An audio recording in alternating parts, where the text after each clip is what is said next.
What's going on, y'all? It's Nick here with Shalicia, and we're with F.O.F, Financial Coaching LLC. We're here today to talk about what else? Money. Hope you all having a great day today. Now, listen, you all. This right here is video number 19. Yeah. All right, this is number 19 for February. We get lost, y'all. I know we've been switching it up for February, so we appreciate you all hanging with us, riding with us in February. Thank you to the subscribers. If you are a new listener right now, if you like videos about finances, about how to do better with your finances, saving for a house, living a debt-free life. If you all seen some of the things on the intro, people who are just normal, everyday people who practice some of those tips, love Jesus, I think that's about all we can really have to offer. So we hope that you all enjoy it and that you all subscribe. And we will get to our topic for today, and that is how to save for buying a house. I think it's very important to understand that, and so let's get into it. All right, so to kick things off today with saving to buy a house, listen, the big thing for most people is trying to get a down payment for the house, right? And so a lot of times your down payment, it could be 20% of how much the house costs. So that means the house costs $100,000, you're going to need $20,000 as a down payment. It seems like a lot of money. It could be a little bit difficult to save up. Now, in some cases, maybe you only need 10%, depending on what type of mortgage you get. But you want to get a conventional mortgage, all right? Don't get balloon mortgage. Don't get all this crazy stuff just to rush into a house. You may not be ready. It's okay if you're not ready, all right? Just get you a conventional one, and because you're eventually hopefully looking to pay it off, all right? So one thing about saving, let's say the 20 grand that we're talking about. The best thing to do is just break it up. It's similar to if you're trying to get out of debt. You put all your debt together. You look at how much you have. You start with the smallest one, and you just go for it. You start breaking it up. When you're saving for a house, that down payment, or if you're trying to save cash, which I know some of you may be trying to do, what you want to do is just break it up. If you say, okay, I want to save $20,000 per year, right? And you want to do that by the end of the year. Well, you got 12 months in a year, so you figure out how much do I need to save per month in order to have $20,000 by the end of the year, right? And so for the most part, that would be $16,666.66. At one point, you got to do 67 cents because you leave you with the $19,999, whatever. But anyway, that's just some quick math right there for you, okay? So to get that down payment, that $20,000, that's something that you would need to do.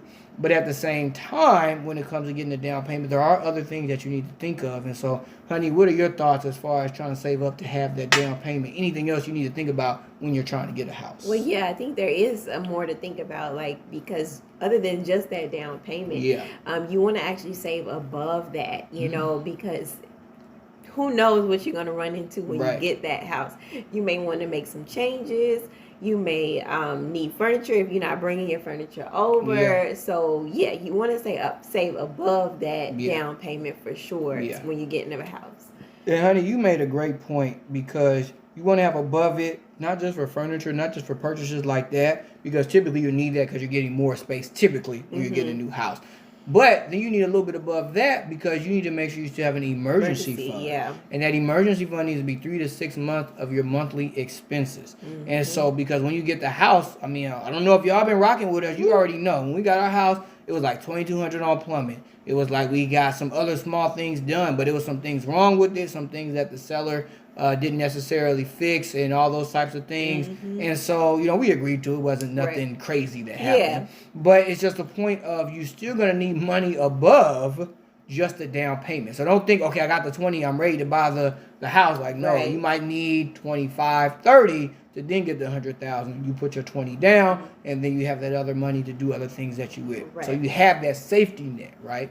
Because you don't want to use debt or credit or something like that to be your safety net. You want to provide your own.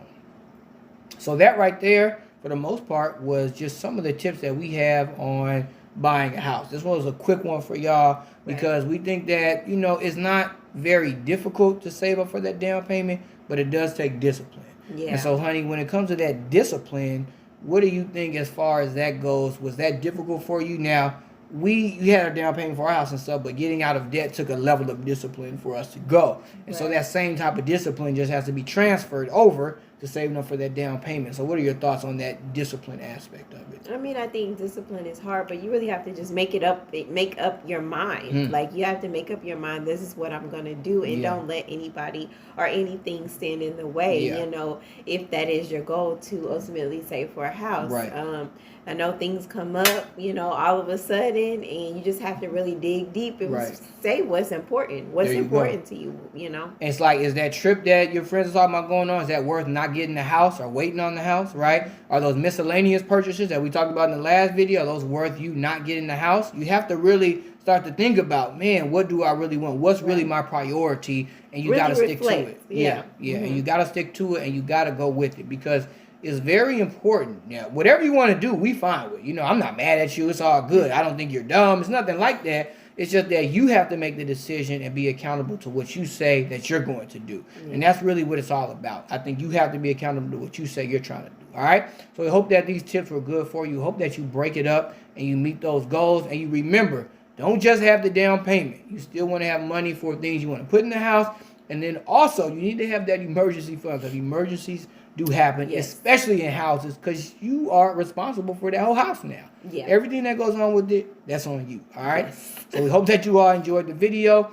Please, if you had experiences buying a house or saving up to get a house, please comment. Let us know your thoughts. Let us know what you thought of the video. And if you need some help, ask a question or two, and we'll get back with you to answer that question. All right? Because remember, your comments will help somebody else. All right? Because we want to help. We want to build a community of helping one another, helping each other, so that we can get to where we want to go. All right? So with that, we thank y'all. Please hit that subscribe button, and y'all have a good one.